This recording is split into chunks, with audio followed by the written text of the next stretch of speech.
De retour sur Actu Matin pour la rubrique économie et ce mercredi, nous allons nous intéresser aux relations entre le Bénin et le Nigeria avec cette nouvelle ère politique de gouvernance qui s'ouvre du côté de l'Est à Abuja. C'est Jacques Degbe qui va nous tenir la main pour cette rubrique. Jacques est déjà en ligne. Jacques, bonjour. Bonjour Tanguy, bonjour à tous. Merci d'avoir décroché notre appel. C'est un nouveau régime qui s'est installé à Abuja depuis lundi. Faut-il se dire que c'est le moment d'une nouvelle ère pour les relations entre le Bénin et le Nigeria, resté, faut-il dire, très difficile avec le régime Buhari qui est parti?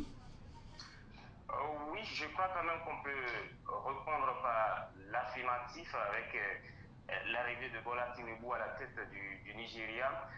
Parce que vous savez, hein, depuis l'arrivée au pouvoir du président Buhari, ça a été compliqué. Les relations entre le Bénin et le Nigeria, notamment la fermeture des frontières, rappelez-vous, en août 2019, parce que cela a duré 16 mois et il a fallu donc plus un mois, un an et demi, pratiquement après, pour qu'on puisse réouvrir ces frontières-là. Ça a été compliqué pour le Bénin. Les relations ne se sont pas véritablement améliorées après cet épisode-là. Maintenant, avec l'arrivée de Bola Tinubu, oui, il y a peut-être des chances que les relations s'améliorent entre les deux pays, parce que il y a déjà que Bola Tinubu est un homme d'affaires, tout comme le président Patrice Talon.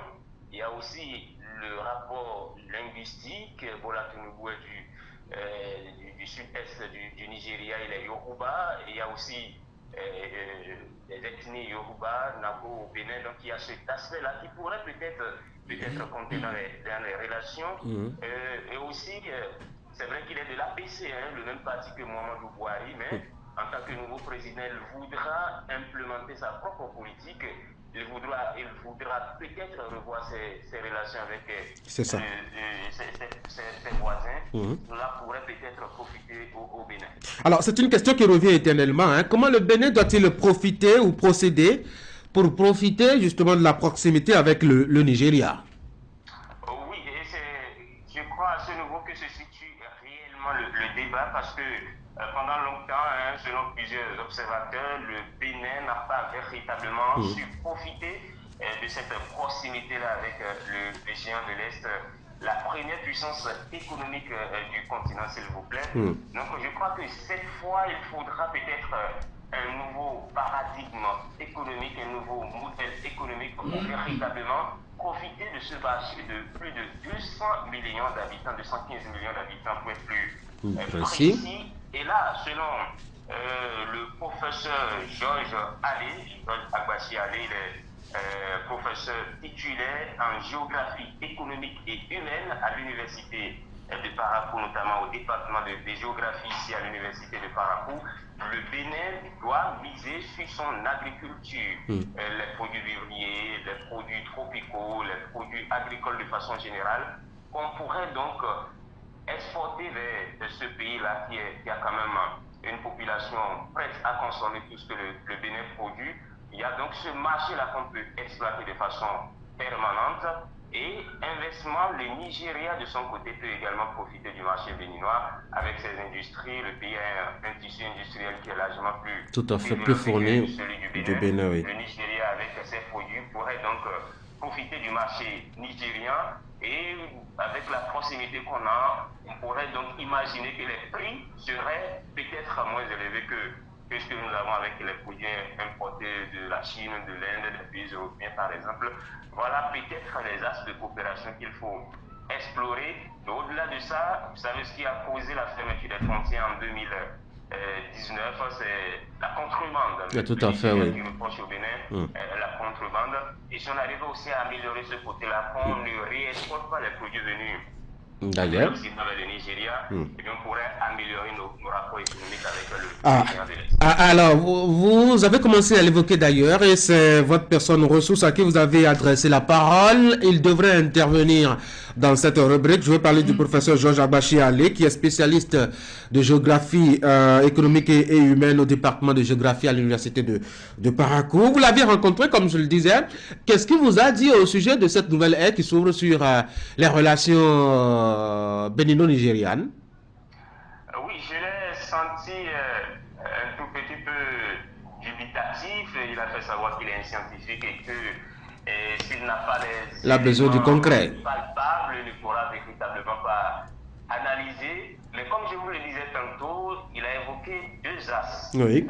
Selon qu'on soit du côté béninois, du côté nigérien, pour revoir un peu les relations économiques entre les deux pays. D'abord, pour le Nigeria, il dit que le pays qui a déjà un tissu industriel développé pourrait explorer et utiliser davantage le marché béninois en exportant ses produits vers le Bénin à des prix qui normalement devaient pouvoir quand même arranger les consommateurs béninois. Et du côté du Bénin, nous n'avons pas encore un tissu industriel qui est aussi bien développé. Donc il faut miser sur les produits agricoles, le maïs. Tout à fait. Et viser la transformation sur le territoire nigérien. Voilà, qu'on pourrait donc exporter vers ce pays-là qui a une population de plus de 200 millions d'habitants. Oui. Et au-delà de ça, moi personnellement, je crois qu'il faudrait également qu'on puisse mettre en place un cadre, c'est pas un comité d'échange permanent entre le Bénin et le Nigeria sur les questions économiques, sur ces différends qui nous opposent souvent. Parce que, tenez, il y a la zone économique et industrielle de Kodigo aujourd'hui qui est quand même une opportunité pour le Bénin.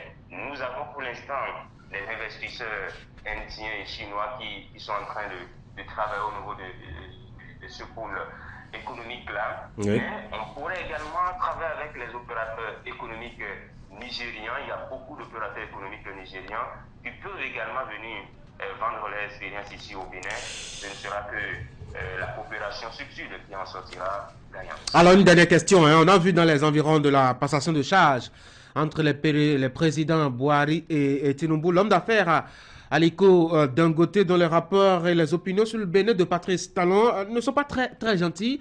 On se rappelle de ces vidéos qui ont circulé. Est-ce que ce n'est pas le vrai handicap à la normalisation des rapports entre les deux pays sous les Tinubu?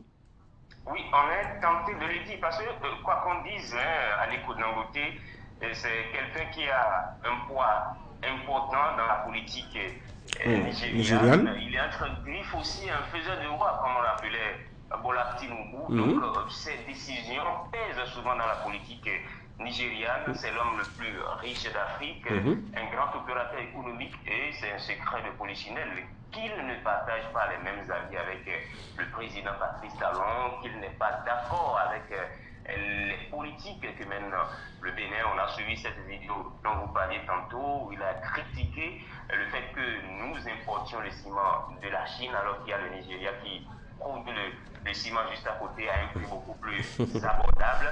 Et il y a aussi ces marchandises qui ont du mal à transiter par le Bénin. Donc, je crois que cela aussi est un handicap. Le dernier épisode en date, c'est l'inauguration de la raffinerie. Tout à fait, de la raffinerie où Patrice Talon a été absent. Beaucoup de présidents, notamment de la sous-région, ont été invités, mais notre président, le président Patrice Talon, n'y était pas. Cela a fait couler beaucoup d'encre et de salive. Moi, personnellement, je crois qu'il va falloir chercher à normaliser un peu cette relation-là avec l'homme d'affaires Aliko Dangote, pour pouvoir avoir l'espoir. Aider les deux pays à beaucoup plus coopérer sur le plan économique et même beaucoup plus au-delà, à coopérer tout simplement pour le développement de nos deux peuples. Merci beaucoup, Jacques Debé. Merci. Je rappelle que vous êtes journaliste à Fraternité FM. Vous animiez en direct la rubrique économie. On s'est intéressé un peu au rapport entre le Bénin et le Nigeria avec l'avènement du président Tinubu. Comment est-ce qu'il faut réfléchir à la normalisation des relations et quels sont les intérêts à le faire? On en a parlé. On devrait avoir les témoignages et l'avis du professeur Georges Agbashi Allé, mais malheureusement, quelques soucis avec les dieux de la technique. Et certainement qu'on reviendra sur cet avis donc du professeur dans nos éditions de journal télévisé. Retenez que les rendez-vous les plus importants de la journée, c'est à 13h et à 19h30 pour les informations.